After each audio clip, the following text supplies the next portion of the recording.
You are listening to the Intelligent Vocalist Podcast, episode 49. Welcome to the Intelligent Vocalist with John Henny. This is the podcast dedicated to help you be a smarter, better, more informed singer. And now, your host for the Intelligent Vocalist, John Henny. Hey there, this is John Henny. Welcome back to another episode of the Intelligent Vocalist. As I talk, if you hear me sweating, it's because it is just stupid hot in Los Angeles lately. And I have turned off the air conditioning so I don't have the air, the vents kind of over the microphone where I'm sitting. And I don't want you to have to listen to boo, boo, boo, boo as I do this. So I will suffer for you. I am going to be a hot mess, literally, or literally, as I'm corrected when I've gone to the UK, literally a hot mess. So today, I have an email list. If you're on the email list, fantastic. If you're not on the email list, well, shame on you. And this email list, I send out emails pretty regular discussing different things about the voice and practicing and just my thoughts on things. And I did one a few days ago on productivity and being creatively productive. It was really about turning out content. People have been remarking that I seem to create an awful lot of content and asking me how I do it. And to be honest, I really feel I should be creating more content. I sometimes feel a little guilty. This podcast, for instance, is a little haphazard.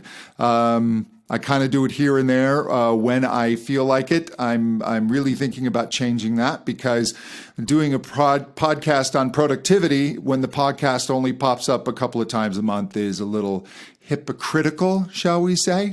So, and I do not want to be a hypocrite, at least not with my podcast. I'll be a hypocrite in other areas of my life where it's more fun. So I was asked how I was able to get out this content. And I've talked about it a few times, and I keep thinking to myself, I'm going to do a full podcast, maybe two, on what I went through last year. And I'm not really sure if that would be helpful for people or self-indulgent or if I just need to do it. But I lost 165 pounds last year, which in kilos and stone is, go Google that. I don't know. But it was a lot of weight. And I'm 6'7". I'm quite tall. But even for me, someone of my size, that was a lot of weight. And I lost it very, very quickly. I lost 150 of it in 8 months. So in 8 months exactly to the day, I was down 149 point something pounds, and then continued to lose after that. And I've since stabilized. But in doing so, because I tried to lose weight before, and the mistake for me, and this is all for me, if you have a different experience, that's fine. I'm happy to listen to your podcast, but I'm talking about what I went through. For me, it was the weight came on primarily. Sometimes it was emotional, sometimes it was boredom, but mostly the eating was habit. I fell into a habit of eating the wrong foods and craving the wrong foods out of habit and eating them at times that were not optimal out of habit. Teaching all day and then just shoveling food into my belly as a reward in the evening. And I very slowly but surely ballooned up over the years. And so had a bit of a scare. They wanted to put my blood pressure started to get rather high, wanted to put me on medication, and I started looking at the side effects of that and the possible effect on my voice. And there was more, but I basically said, I'm done. So what I did is this time I truly changed my habits. Before I would try and change my eating habits, my diet, but I'd allow little cheats. There'd be a cheat day or a cheat meal, or I've been good today, I can have this. And all that did was keep the habit alive, the habit that I didn't want. So this time, I completely eliminated. I told myself for a period of time, any reward, any cheat, nothing. Every day I got up and I chose to go with a whole food, plant-based diet, no sugar, no oil, salt, no refined grains. I know I basically ate grass. And I was incredibly miserable with it for about 5 weeks. And then I began to tolerate it. And at about the 3-month mark, it wasn't so bad. And by month 5, I really began to enjoy it. And now, it's been a year, about a year and a half. Now, I absolutely prefer it. I no longer crave the old foods. In fact, some of the things that I used to enjoy that weren't good for me I find them kind of disgusting to think about eating them. And I never thought I'd say that. And I'm not saying that to be arrogant or to brag. It actually really shocks me that I'm able to say that. But what I did is I changed the habit. And so my mindset and everything adjusted. And now that habit is so ingrained, it's really my only option. And I would actually have to work, believe it or not. And it probably wouldn't take me long. I wouldn't have to work as long to go back as it took me to get here. But I would actually have to work at eating cheesecake or hamburgers or pizza, any of that, chicken. That would be hard for me. Wouldn't take long because they have a lot of flavor and a lot of calories, and your brain becomes addicted to them rather quickly. But I am happy in my new habit. So what I did is I began to apply this idea of creating new habits to being more creatively productive. And I began to insist on new habits that ensured that I would put out consistent content. And some of those, one of the things that I did is just about every day I write. And I probably write at a minimum of 500 words a day, some days a couple thousand or more, 3,000. And I found that at first it would be hard for me to sit at the table, and I'd get up and I'd want to wander and I'd procrastinate, etc. And so I started setting some timers and just going, okay, for 25 minutes, turn off your notifications, get your phone out of the room. You're going to sit and you're going to write. Same process. I was in resistance. Then it wasn't so bad. Then I began to enjoy it. Now, if there's a day where I don't write, it feels weird. It feels like something is off. I'm sure many of you feel that with exercise or certain routines. If you're working out consistently and there's a day that you don't work out, you feel really bad about that. So then I took that idea and then I started keeping a journal.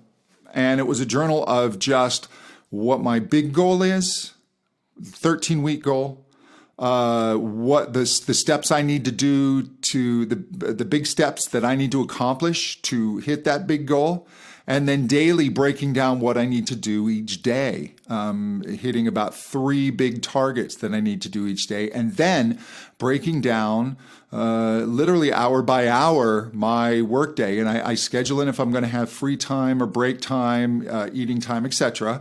But I try and not have blank space in my day because that forces me to stay focused. It puts me on track. And I need that because of something that I'm going to guess we all share. If you're listening to me, you are likely a creative, unless you're an accountant that just likes to listen to podcasts that have nothing to do with your profession.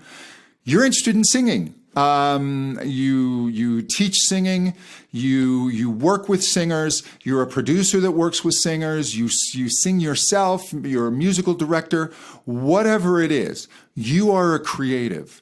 And creative minds are a little special because creative minds are by nature, we tend to be distracted. Our minds run at 100 miles an hour all the time, and we are always thinking about different things and different ideas, and it doesn't take much for our attention to just flash somewhere else. There's this great video when Will Ferrell auditioned for Saturday Night Live. You can find it on YouTube. And one of the things he did was he was imitating a cat playing with a toy, and he'd go with the toy and then suddenly just stare at something. And then he'd go back to the toy and then he'd stop and he'd stare in another direction. That's what I feel like our minds are like. We focus on something, then suddenly, boom, we go somewhere else. Boom, we go somewhere else. And the danger, the literal crack pipe for us is our technology, our phones, our social media, our alerts. Those will constantly pull our brains to and fro. That needs to be eliminated. What I'm suggesting is you set aside time when you are truly going to work. You get your goal, you're going to create something, whether you're going to write, whether you're going to practice singing, you're going to work on maybe creating some product, maybe you want to do a podcast yourself. To get something out there, you need to be getting content out there. If you are creative, if you are the type of person who listens to this podcast, then I'm going to say to you that you actually have a duty to get your gift out to the world. I know that sounds cheesy. It is cheesy, but it's true. And so you need to set this time aside, and you need to shut off your notifications, and you need to put your phone away. The other thing we need to do is we need to focus on one thing. There's a book called The One Thing.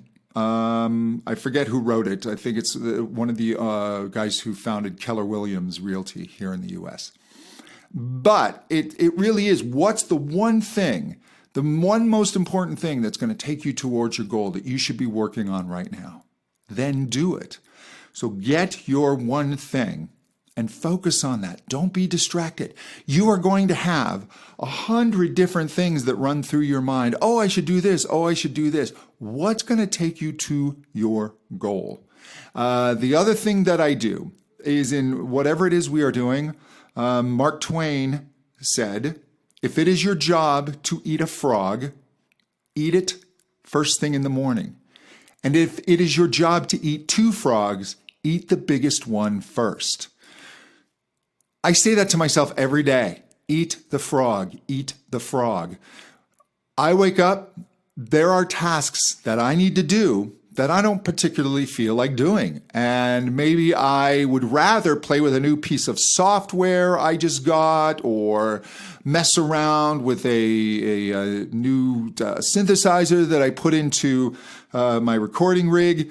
That's not going to take me to the goal. What do I need to do? And if it's a frog, do it right away. If it's unpleasant, get it out of the way.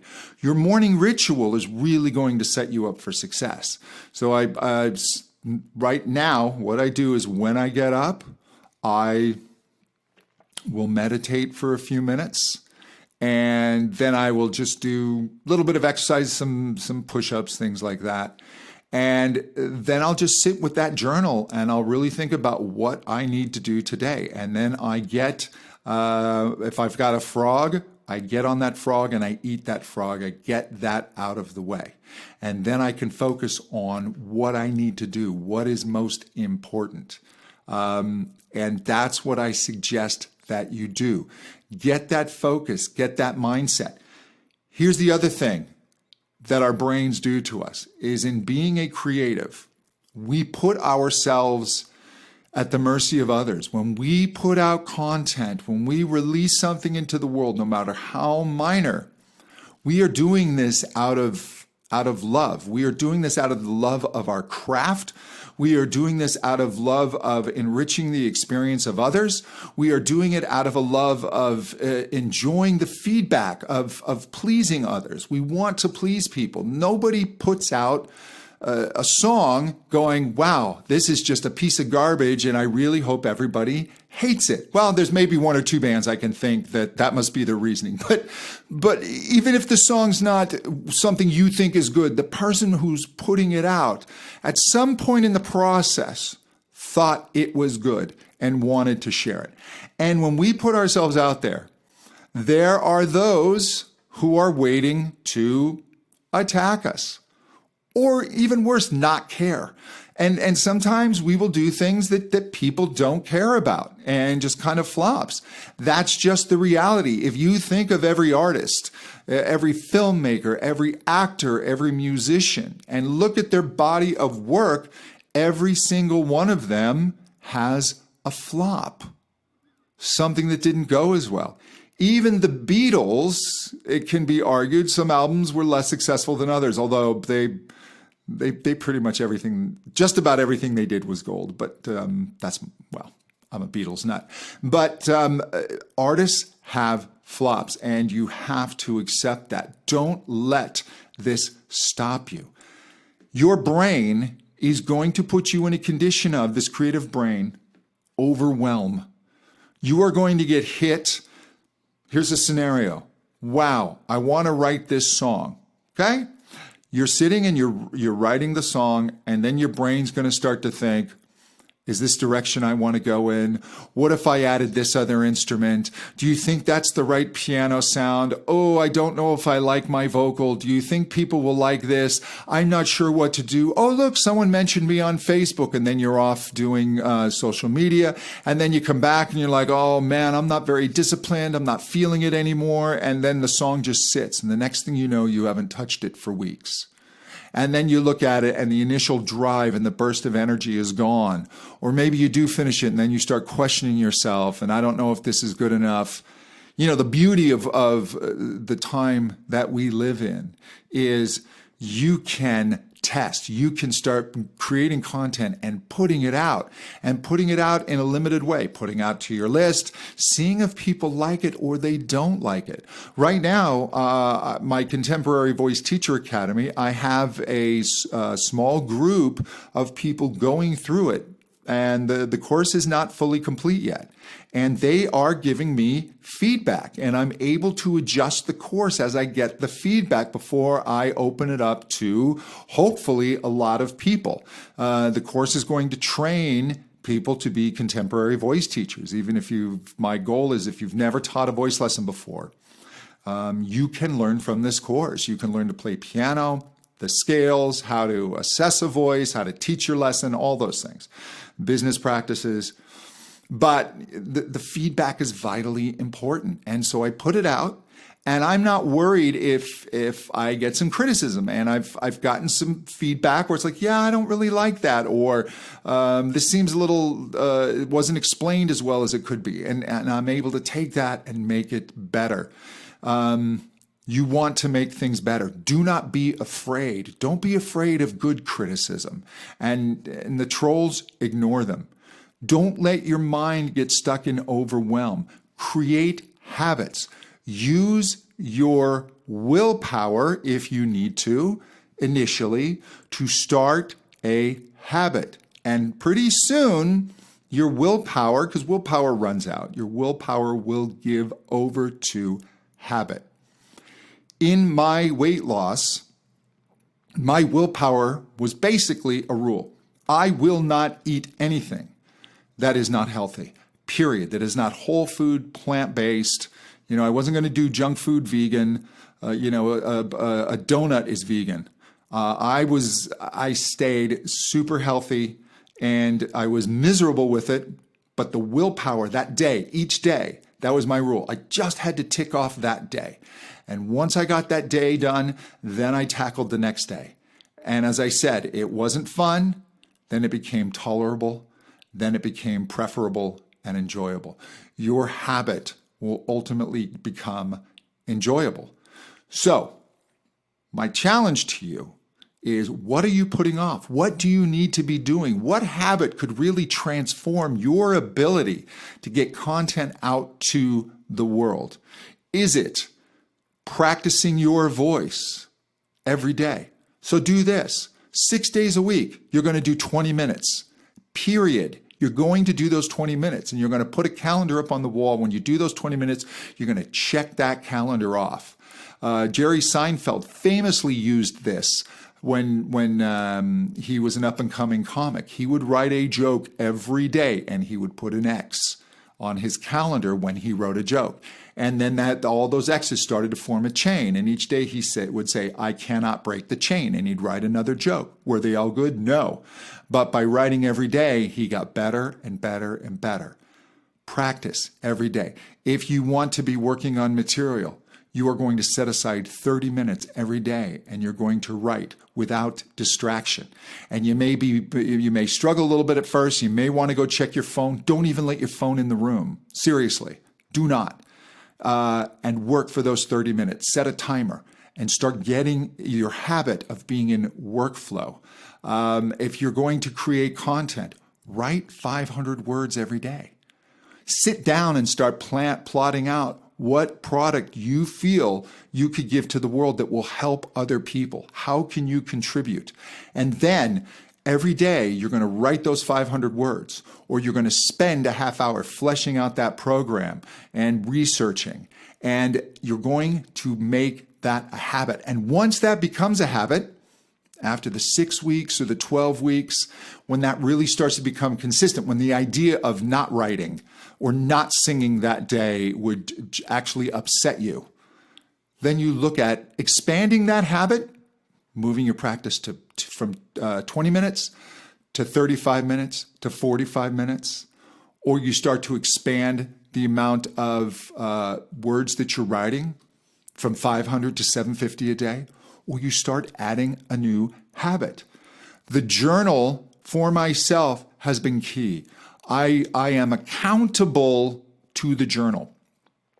And my daily routine, my daily habit is in the morning, I go through the journal and I fill it out.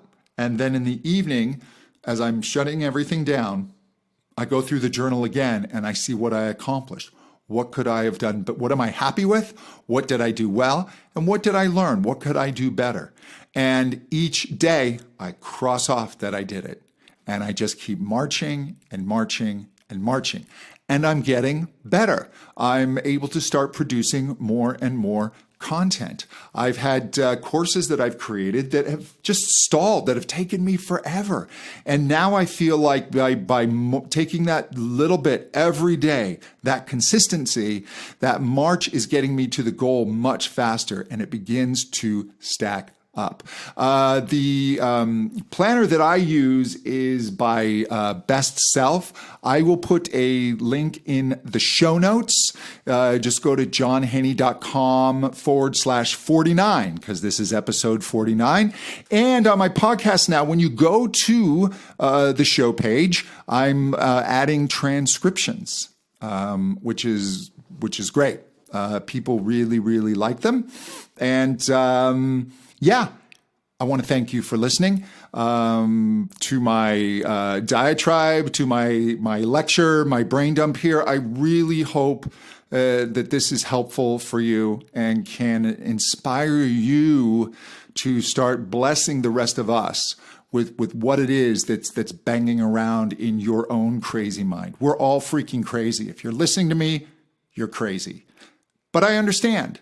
So hey, you can go to johnhenny.com if you want further information about what I do.